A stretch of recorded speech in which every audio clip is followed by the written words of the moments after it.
It was November 24, 1971, the day before Thanksgiving. At Portland International Airport, a man carrying a black attaché case approached the Northwest Orient Airlines counter. He used the alias Dan Cooper. He looked unremarkable, mid-40s, wearing a dark suit, a white shirt, and a black clip-on tie. He boarded Flight 305, a Boeing 727 bound for Seattle. Shortly after takeoff, Cooper handed a note to flight attendant Florence Schaffner. At first, she thought it was just a phone number from a lonely businessman and dropped it in her purse. Cooper leaned in and whispered, "Miss, you'd better look at that note. I have a bomb." The note demanded $200,000 in negotiable American currency and 4 parachutes. Cooper was calm, polite, and even paid for his drinks. When the plane landed in Seattle, the FBI was ready with the money and the chutes. In exchange for the ransom, Cooper allowed all 36 passengers and 2 flight attendants to leave the plane. He then ordered the remaining crew to fly him to Mexico City, giving very specific technical instructions. The landing gear should remain down, the flaps at 15 degrees, and the cabin remained unpressurized. Somewhere between Seattle and Reno, over the rugged, rain-swept forests of the Pacific Northwest, Cooper did the unthinkable.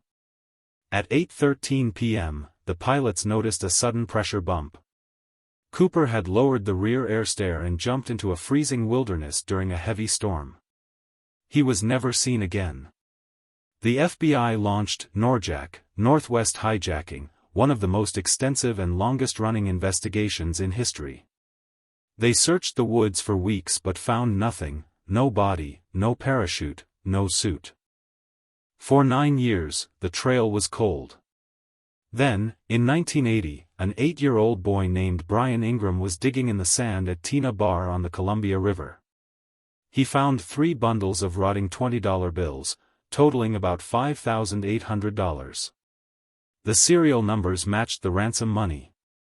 This discovery raised more questions than answers. Did Cooper die in the jump? Or did he lose the money?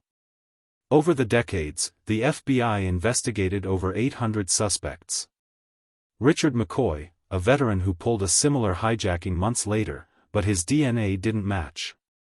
Sheridan Peterson, an experienced smoke jumper with a dark sense of humor. Robert Rackstraw, a former military pilot with the skills to pull it off, though he denied it until his death.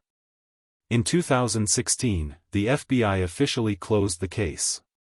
D.B. Cooper remains the only person in history to successfully hijack an American aircraft and never be caught. Was he a criminal genius or a desperate man who perished in the woods? The legend lives on.